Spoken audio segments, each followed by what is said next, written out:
Good morning students, my name is Anshika, your science teacher. आज हम विज्ञान का पार्ट 11 पढ़ेंगे जिसका नाम है बल तथा दाब, भाग 3। भाग और 1 और 2 हमने पढ़ लिया था। भाग 1 और 2 में हमने पढ़ा था कि जो बल होता है वो क्या होता है और इसके कितने प्रकार होते हैं, वो आप सभी को समझ आ गया होगा। अब हम पढ़ेंगे दाब के बारे में। दाब क्या होता है आप सभी को पता है। दाब से समझ आ रहा है कि हम किसी की भी चीज़ पे हम जोर लगाते हैं तो उसको हम दाब बोलते हैं। किसी को दबाना, ठीक है, जोर लगाना, इंग्लिश में इसको बोलते हैं प्रेशर। मान लो अगर आप सब्जी काट रहे हो, अगर आपका जो चाकू है वो तेज़ है, शार्प है, तो आप जब सब्जी जल्दी जल्दी काट सकते हो, ठीक है। लेकिन अगर आपका जो चाकू है वो ब्लंट यानी कुंठित है, मतलब कहते हैं ना जो जिसके जो तेज़ नहीं होती धार उसकी, वो है, तो आप उसको सब्जी को काटने में आपको बहुत टाइम लगेगा और ढंग से कटेंगे भी नहीं। ऐसा क्यों होता है?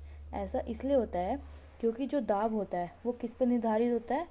बल पे और उसका क्षेत्रफल पे, ठीक है। जितना ज़्यादा बल लगेगा और जितना कम क्षेत्रफल होगा उतना ज़्यादा दाब होगा। मान लो आपने बल ज़्यादा लगाया और क्षेत्रफल कम है तो दाब ज़्यादा होगा, प्रेशर ज़्यादा लगेगा आपके ऊपर या किसी चीज़ के ऊपर। लेकिन अगर क्षेत्रफल ज़्यादा है और दाब कम है तो जो बल कम है तो जो दाब है वो कम लगेगा, ठीक है। तो दाब और क्षेत्रफल जो है वो एक दूसरे से अपोजिट है, ठीक है। तो इसकी वजह से क्या होता है, अगर क्षेत्रफल बढ़ेगा तो दाब घटेगा और क्षेत्रफल घटेगा तो दाब बढ़ेगा, ठीक है। समझ आ गया दाब? तो इसका फॉर्मूला क्या होता है दाब का? हमारा बल, ठीक है, भाग में क्षेत्रफल जिस पर यह लगता है, ठीक है। जो बल लगता है जिस पे उसका क्षेत्रफल, ठीक है। समझ आ गया? अब नेक्स्ट है हमारा, जैसे आप इसके अंदर देख रहे हैं कि ये चीज़ को दबा रहा है किसी, ठीक है, तो ये क्या हो गया? एक दाब हो गया, दबाना, बल लगाना। अब जैसे ये कूली है, क्या लेके जा रहा है? ये सामान लेके जा रहा है, ठीक। इसके ऊपर बल लग रहा है, किसका? सामान का लग रहा है। और जो ये सामान ऊपर सिर पे इसके बल लग रहा है, तो ये सामान जो है अपने सिर पर लेके जा रहा है, क्योंकि इसके सिर पे बल लग रहा है तो जो इसका जो दाब है वो भी ज़्यादा होगा, ठीक है। क्योंकि इसका जो क्षेत्रफल है वो ज़्यादा होगा तो दाब कम होगा, और क्षेत्रफल अगर कम होगा तो दाब ज़्यादा होगा। अब नेक्स्ट है हमारा द्रव्य में दाब, प्रेशर इन लिक्विड। द्रव्य में दाब क्या होता है? द्रव के अणुओं के द्वारा बर्तन की दीवार अथवा तली के प्रति एकांक क्षेत्रफल पर लगने वाला जो द्रव का दाब कहते हैं। द्रव के अंतर किसी बिंदु पर द्रव के कारण दाब द्रव की सतह से उस बिंदु पर गहराई, द्रव के घनत्व तथा गुरुत्वाकर्षण त्वरण के गुणनफल के बराबर होता है। द्रव्य में दाब क्या होता है? द्रव्य में दाब होता है प्रेशर इन लिक्विड। इसके अंदर क्या होता है, अगर मान लो आपने गिलास में पानी रखा तो जो पानी के जो अणु हैं वो गिलास के जो सतह है, गिलास की जो दीवार है उसके ऊपर दबाव डालेंगे, दाब डालेंगे, प्रेशर डालेंगे, तो वो होता है प्रेशर इन लिक्विड। मतलब जो द्रव्य में जो दाब लगता है वो, कोई चीज़ है, कोई अणु है, उसके ऊपर दाब डाल रहा है तो उसको बोलेंगे हम प्रेशर इन लिक्विड, ठीक है। जैसे आप पढ़ सकते हैं इसमें, द्रव के अणुओं के द्वारा बर्तन की दीवार अथवा तली के प्रति एकांक क्षेत्रफल पर लगने वाला बल, ठीक है। तली या दीवार पे जो लगने वाला बल होता है उसको बोलते हैं दाब।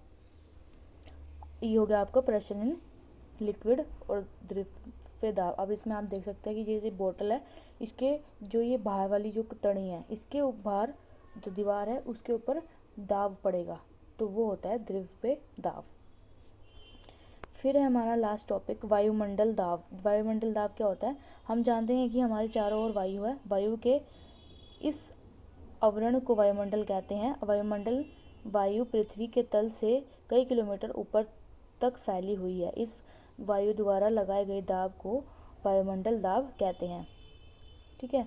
हम जानते हैं कि प्रति एकांक क्षेत्रफल पर लगने वाला जो बल है उसको दाब कहते हैं। यदि हम एक इकाई क्षेत्रफल को कल्पना करें और इसके ऊपर वायु में भरा एक लंबा बेलन खड़ा हुआ माने, तथा तब इस बेलन में हम वायु पर लगने वाला जो गुरुत्व बल वायुमंडल दाब के कहते हैं उसको इसका मतलब क्या है कि जो वायुमंडल दाब क्या होता है? वायुमंडल दाब वो होता है जैसे कि आपने किसी वायुमंडल, तो आप सभी जानते हैं कि हवा जो है वो दाब लगा रही है किसी भी चीज़ चीज़ के ऊपर, उसको बोलते हैं वायुमंडल दाब। अब मान लो आप चीज़ें रखी है, जैसे हमारे बेड है, टेबल है, चेयर है, इन सब के ऊपर हवा का जो है वो दाब पड़ रहा है, लेकिन वो इतना ज़्यादा नहीं होता, तो हमें दिखता भी नहीं, हवा है तो हमें दिखती ही नहीं, लेकिन वो जो दाब है वो पड़ रहा होता है किसी भी चीज़ पे, टेबल चेयर होगा, कुछ भी हो गया आपका, उसके ऊपर वो दाब लगता है, इसको बोलते हैं वायुमंडल दाब। ठीक है। एक 15 × 15 सेंटीमीटर क्षेत्रफल तथा वायुमंडल की ऊंचाई के बराबर ऊंचाई के स्तंभ में वायु के कारण लगने वाला जो लगभग इतना द्रव्यमान के किसी पिंड पर लगने वाला गुरुत्वाकर्षण बल के बराबर होता है। जो दाब हवा डालती है वो किसके बराबर होता है, उसके ऊपर जितना भी जो बल लगता है, कौन सा बल लगता है, गुरुत्वाकर्षण बल जो लगता है, वो दोनों बराबर होते हैं।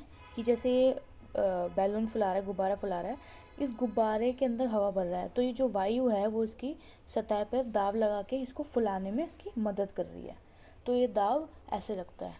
तो ये आपका आखिरी टॉपिक था पाठ का। अब आप इसको अच्छे से पढ़ेंगे और समझेंगे।